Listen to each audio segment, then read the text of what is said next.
Faktanya kejahatan motif hipnotis masih banyak terjadi dan bisa dikatakan marak lagi. Selain orang-orang yang tampak lengah, membawa banyak uang tunai dan mengenakan banyak perhiasan, perempuan pun kerap jadi sasaran gendam.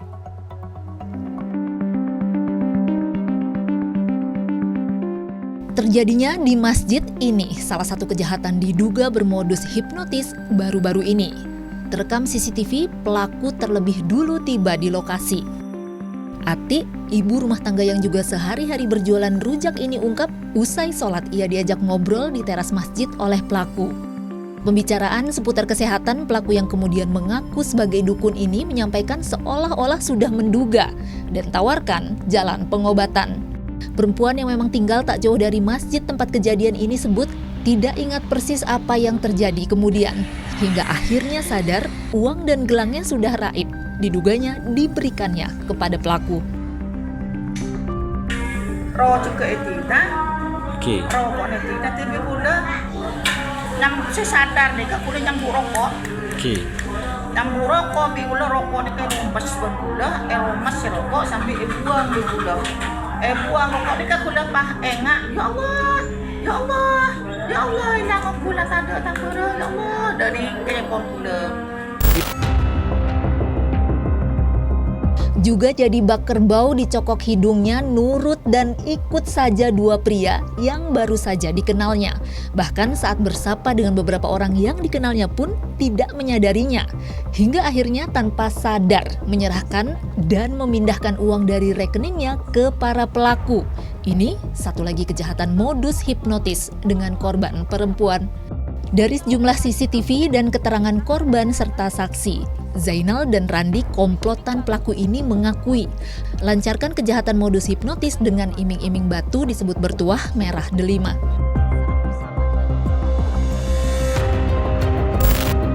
Juga menyasar kaum hawa dalam kejadian ini lansia. Seorang nenek jadi korban perampokan. Beraksi juga dengan modus hipnotis di tengah keramaian. Komplotan menghampiri kemudian mengajak ngobrol, lalu disebut mengelabui dan memperdaya korban. Tidak berdaya dan tidak ingat apa-apa, korban kemudian menyerahkan perhiasan hingga juga uang yang ditariknya dari tabungan. Sering juga disebut gendam. Dengan modus hipnotis, pada dasarnya para pelaku ini mengolah cara komunikasinya sampai juga mengintimidasi korbannya dengan teknik tertentu, membuat korban rela menyerahkan apapun yang diminta dengan di saat itu tanpa merasa ia jadi korban kejahatan. Keuangan itu tuh biasanya ada 3 unsur. Intimidasi, ditakut-takutin, diiming-imingin, atau empatinya diambil. Jangan mudah percaya pada orang yang tidak atau baru kita kenal, itu aja. Terus persingkat komunikasi dengan orang yang tidak atau baru kita kenal. Tipsnya cuma itu, sederhana aja. Jadi jangan ketika kita ada kedatangan orang yang baru kita kenal atau nggak kenal, persingkat komunikasi, jangan kasih celah buat dia merayu atau dia ngobok-ngobok kita, nipu-nipu kita. Itu aja tipsnya. Para pelaku kejahatan modus ini biasanya menyasar target yang dianggapnya potensial. Biasanya yang tampak lemah, lengah, serta pikirannya kosong.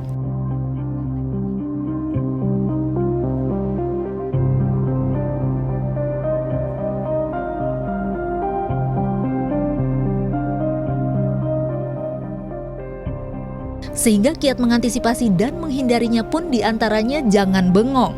Jangan juga mau diajak bicara intens oleh orang tidak dikenal. Hindari kontak mata mendalam terlebih dengan orang tidak dikenal. Jangan pula makan atau minum pemberian dari orang tidak dikenal. Tim Liputan melaporkan.